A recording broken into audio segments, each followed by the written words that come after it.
আমি একেবারেই মনে করি না। আসলে একটা বড় দল কাকে বলে? যাকে বড় দেখায় সে বড় দল। একটা বেলুন কিন্তু যদি আপনি ফুলিয়ে নেন অনেক বড় দেখাবে, সে কি আসলে বড়? বড় না, বড় দেখায়, অনেক কিছুই বড় দেখায়। আমি এই দলটাকে বড় দল মনে করি না। এই কারণে মনে করি না, দেখেন একটা গাছ, হ্যাঁ, একটা গাছ কতটুকু টেকসই হবে সেটা কিন্তু নির্ভর করে যে মাটির উপরে আপনি যতটুকু দেখেন তার উপর না, মাটির নিচে গাছটার শেকড় কতটুকু আছে তার উপর নির্ভর করে। এবং মাটির নিচে শেকড় যেতে সময় লাগে, শেকড়েরও সময় লাগে, মাটিরও সময় লাগে সেই শেকড়টাকে আঁকড়ে ধরার। এটা এত দ্রুত হয় না। এই দলের কোনো হোমওয়ার্ক নাই। এই দল একটা ঘটনার প্রেক্ষিতে সামনে চলে এসেছে, এসেই তারা দাবি করা শুরু করেছে যে তারাই এই আন্দোলনের মূল ক্রেডিট তারা নেওয়ার চেষ্টা করেছে। তারা বলার চেষ্টা করেছে আমরাই আন্দোলন সফল করেছি, আমরাই শেখ হাসিনাকে নামিয়েছি, আমরাই অমুক করেছি, আমরাই তমুক করেছি, অতএব সব কিছু আমাদের হাতে থাকবে, আমাদেরই হাতে দেশ গড়ার দায়িত্ব থাকবে, আমরাই দেশ গড়ব, এরকম কথা এরা কিন্তু অলরেডি বলা শুরু করেছে। এই বিষয়টাকে এদেশের সাধারণ মানুষ ভালোভাবে নিয়েছে কিনা তারা এই দিকে একবার তাকায়ও নাই। যে কারণে এই দলটা বড় হয়ে ওঠার প্রচুর সম্ভাবনা থাকা সত্ত্বেও এরা কিন্তু মানুষের মধ্যে তাদের সে আস্থাটা তৈরি করতে পারেনি। এখন সেটাকে বড় দেখাচ্ছে এই কারণে তারা সরকারি আনুকূল্য পাচ্ছে। এই দল গঠনের পেছনে সরকারের ভূমিকা আছে। যদি কিংস পার্টি বলতে কোনো কিছু থাকে, এটা হচ্ছে কিংস পার্টি। সরকারের আনুকূল্য পাচ্ছে বলেই যে দলের কোনো শেকড় নাই, যে দলের উদ্যোক্তাদের কোনো ইনকাম নাই, যে দলের প্রধান যিনি আহ্বায়ক হতে যাচ্ছেন নাহিদ ইসলাম, উনি বলেছেন যে ওনার ব্যাংকে 6 মাসে মাত্র 10 লাখ টাকা ঢুকেছে, ওনার এখন মাত্র 1 লাখ টাকার স্থিতি আছে। একটা 2 লাখ লোকের একটা সমাবেশ ওনারা করতে চাচ্ছেন কালকে। 2 লাখ লোকের একটা সমাবেশ করতে কত টাকা ব্যয় হয় আপনি জানেন? কত কোটি টাকা ব্যয় হয়? টাকাটা কোত্থেকে আসবে? এই টাকাটা কোত্থেকে আসছে আপনি আমাকে এটা বোঝান ভাই। এই প্রসঙ্গেই যদি আরেকটু আসি, যে নতুন ছাত্র সংগঠনের আত্মপ্রকাশ ঘটেছে 26 ফেব্রুয়ারি এবং বৈষম্যের অভিযোগ রয়েছে, হাতাহাতি, কমিটি নিয়ে প্রতিযোগিতা, এবং যারা একসাথে, আমার প্রশ্নটা হলো যারা একসাথে জুলাইয়ে রাজপথে ছিল তাদের মধ্যে এই যে বিভাজন এত অল্প সময়ের মধ্যে কেন আমরা দেখতে পাচ্ছি?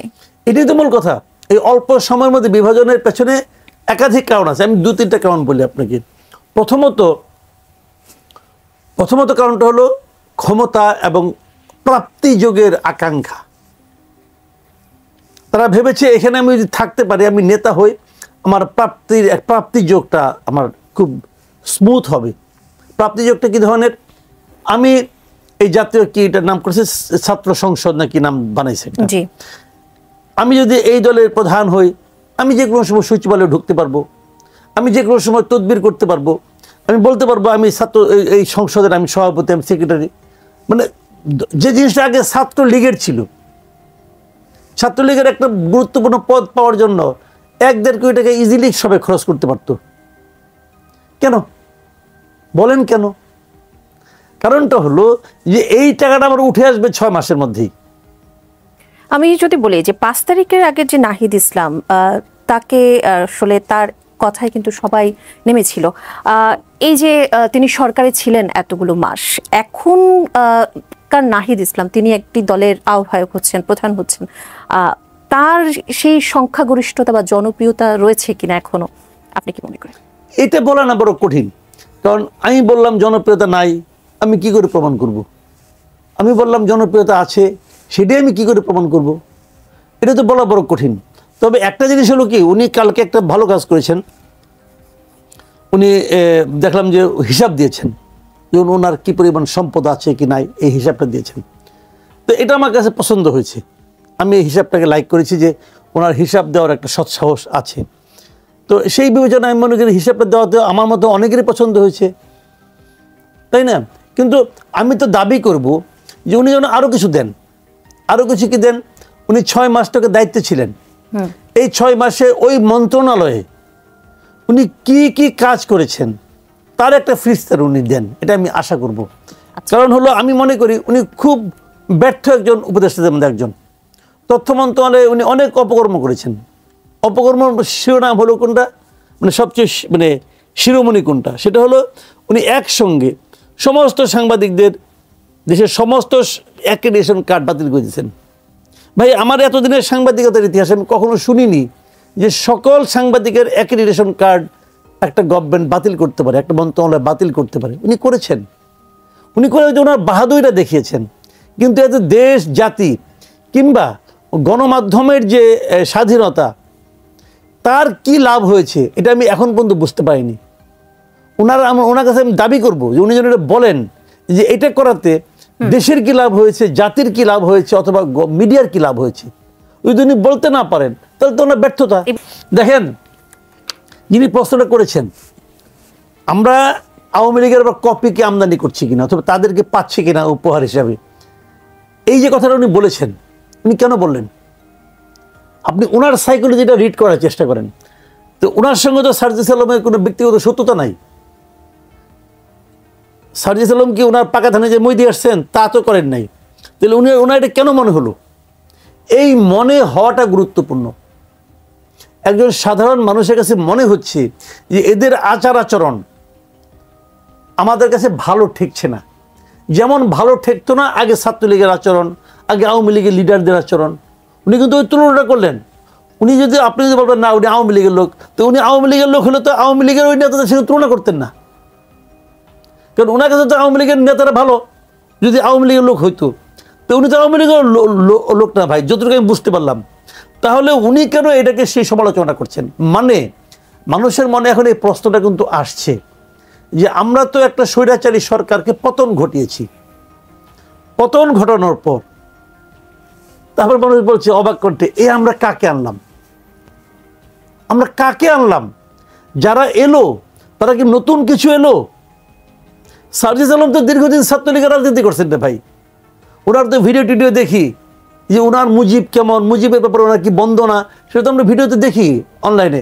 তো উনি তো ছাত্রলীগের রাজনীতিতে উনি তো মানে মুগ্ধ ছিলেন। তারপর সুযোগ বুঝা, পরিস্থিতি বুঝা সে এখন এখানে আসছেন। তো ওই অতদিনের যে প্র্যাকটিসটা, সেটা কি এত দ্রুত শেষ হয়ে যাবে? নাও হইতে পারে। হয়তো উনি যে বলতেছেন উনি হয়তো ওই জিনিসটাই দেখছেন ওর মধ্যে। আমি জানি না উনি কী আচরণ, কোন আচরণ দেখে বলছেন, কিন্তু আছে তো এদের মধ্যে সেই অধ্যত্ত তো আছে। আমি তো দেখি না এরকম তাদের মধ্যে এমন কিছু যে আমাদের তাকে ভালোবাসতে হবে, এদেরকে ভালোবাসতে মন চায় না। তো তাহলে কি করতে হবে যে তাদেরকে আমরা ভালোবাসবো, বা রাজনৈতিক দলের চ্যালেঞ্জ কি থাকতে পারে? চ্যালেঞ্জ এদেশের মানুষের চাহিদাটাকে বুঝতে হবে, এদেশের মানুষ কি চায় সেটা বুঝতে হবে। শুনেন, মানুষ অধ্যত্ত পছন্দ করে না, এগুলো প্রথম কথা। আপনি কাউকে পাত্তা দিচ্ছেন না, একে বাতিল করো, এরে বাদ দাও, এরে ছুঁড়ে ফেলো, এই ধরনের অ্যাটিটিউড মানুষ পছন্দ করে না। এরা প্রথমে এসেই কি করলো? সংবিধান মানি না, বঙ্গবন্ধু মানি না, ৭ই মার্চ মানি না, সব মানি না। তো এটা তো মানি না কোম্পানি হয়ে গেছে। তো সেই বাড়াবাড়ি যেটা হয়েছে, সেই বাড়াবাড়ি আমরা আবার রিপিট দেখতে চাই না। আমরা এটা কোনো অবস্থায় এটা আবার রিপিট দেখতে চাই না। কাজে বুঝতে হবে যে জনগণ আসলে কি চায়। জনগণ অধ্যত্ব পছন্দ করে না, জনগণ অপমান পছন্দ করে না। শেখ হাসিনা মানুষকে অপমান করছে, শেখ হাসিনা মানুষের কষ্ট নিয়ে রসিকতা করেছে। এই যে ওই দিন দেখলাম এক জায়গায়, একটা ফেসবুকে একজন লিখেছে যে রমজান মাস আসতেছে, আমরা আমাদের আপারে খুব মিস করতেছি, এখন আমাদের ওই আপনার দিয়া কি মিষ্টি কুমড়া দিয়া বেগুনি বানানোর রেসিপি আমাদেরকে কে দিবে? তো এগুলো যোগ হচ্ছে ওনাকে নিয়ে হাসি তামসা হচ্ছে। তো এগুলো তো উনি ক্রিয়েট করেছেন। এর জন্য কিন্তু যারা এই রসিকতা করছে তারা দায়ী না, যিনি ওই রেসিপি দিতেন তিনি দায়ী। তিনি মনে করেছেন আমার কোনো শেষ নাই, আমি অনন্তকাল থাকবো। তো অনন্তকাল এখন এরাও যদি মনে করে যে আমাদের উপরে কি আছে, আমরা যা বলবো তাই হবে। কালকে বললাম ওই ভবন ভাঙা হয়ে গেল, ওহ আমি কত পাওয়ারফুল। তো এরা যারা ভাবে এটারও শেষ আছে ভাই। তো এরা, এই দলটা, এরা বেসিক্যালি ভার্চুয়ালি কিংস পার্টি। এরা, আমি তো অন্যভাবে বলি, এটা ডক্টর ইউনূসের দল। এটা ডক্টর ইউনূসের দল।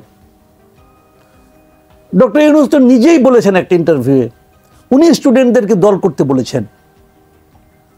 এই ছাত্ররা দল করতে চায় নাই, উনি বলেছেন তোমরা দল করো, বলেছেন না? বলেছেন তো, উনি ফিনান্সিয়াল টাইমসের সঙ্গে পডকাস্টে বলেছেন।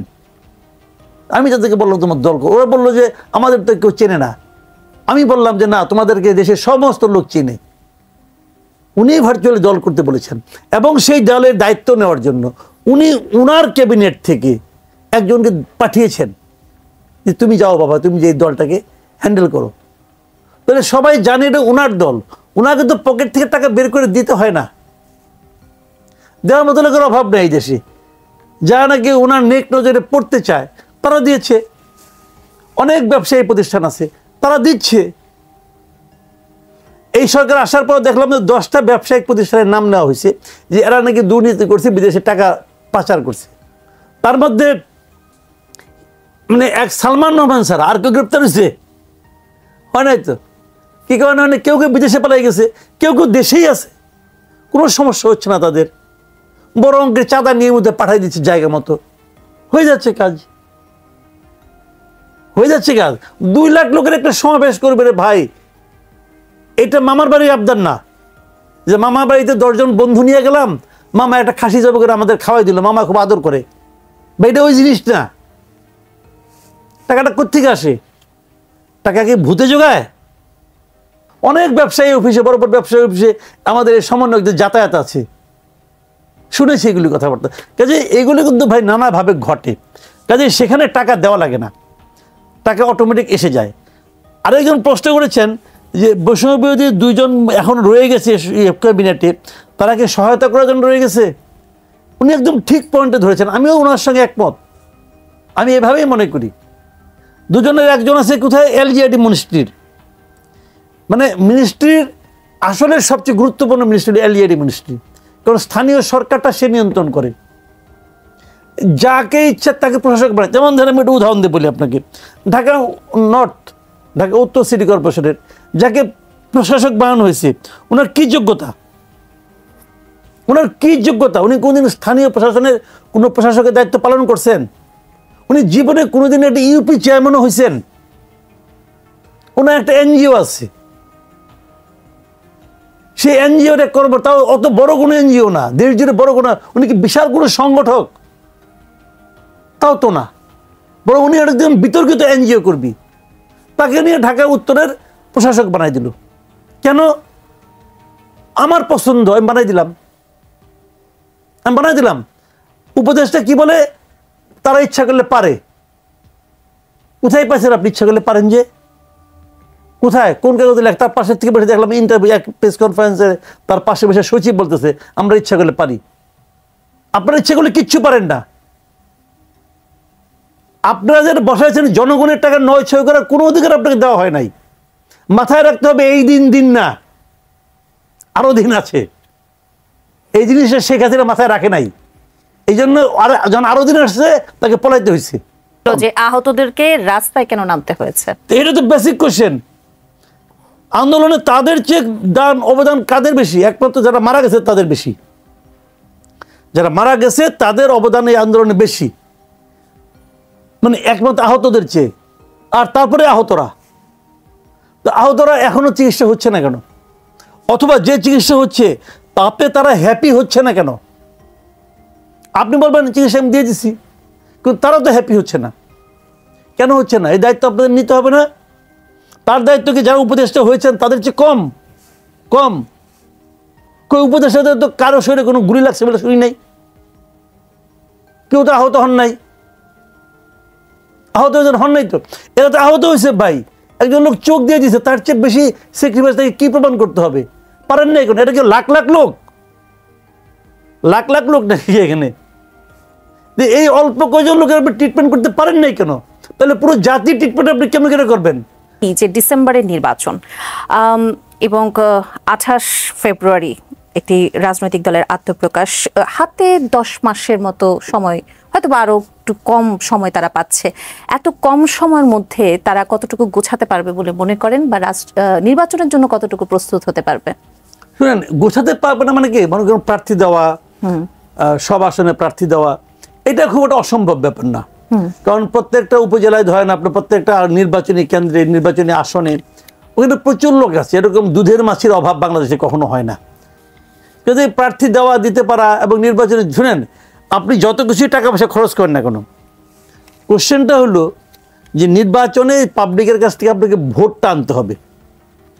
যদি নির্বাচনে আপনি কোনো ধরনের ইঞ্জিনিয়ারিং না করেন, যদি নির্বাচনটা অবাধ এবং সুষ্ঠু হয়, যদি জনগণ তার স্বাধীনভাবে ভোটাধিকার প্রয়োগ করতে পারে, যদি এই প্রয়োগকৃত ভোটগুলোকে সঠিকভাবে গোনা হয়, বিচারে আনা হয়, ফলাফল প্রকার যদি অবাধ হয়, সুষ্ঠু হয়, তাহলে দেখবেন এদের স্ট্রেংথ কি।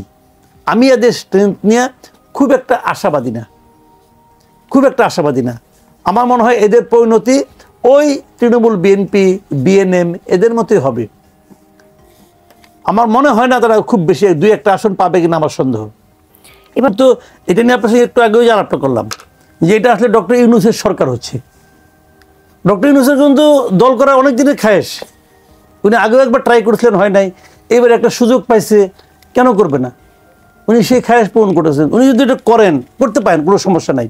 সেক্ষেত্রে এই সরকারের তত্ত্বাবধানে নির্বাচন হওয়ার তো কোনো বৈধতা থাকে না।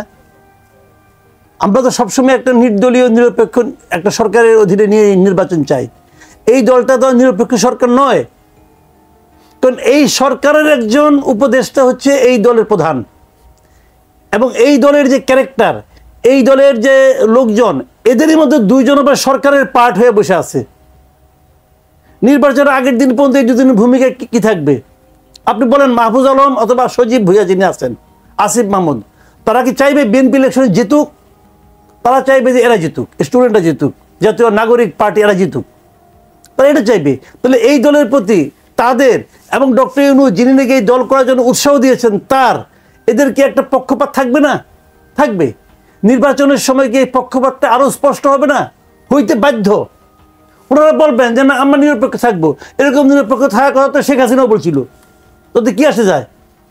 কে কি বললো সেটা ইম্পর্টেন্ট না, ইম্পর্টেন্ট হলো কে কি করলো। এটা বলছে আমি নিরপেক্ষ, কিন্তু আপনি আবার বলতেছেন তোমরা দল করো, তোমরাই সম্ভাবনাময়, তোমরাই করবা। তাহলে আপনি যেটা বলেন তখন তার আপনি নিরপেক্ষ থাকলেন না। এবং আমি মনে করি এই সরকারের, এই ডক্টর ইউনূসের যে সরকার আছে, এই সরকারের এই নির্বাচন অনুষ্ঠানের আয়োজনের কোনো রকম নৈতিক অধিকার নাই, কোনো রকম নাই। তারা অলরেডি বিতর্কিত হয়ে গেছে এবং নিরপেক্ষতা হারিয়েছে। আমি মনে করি নির্বাচন হওয়া উচিত একটা নিরপেক্ষ তত্ত্বাবধায়ক সরকারের অধীনে, এবং এই সরকার সেই সরকার আর নাই।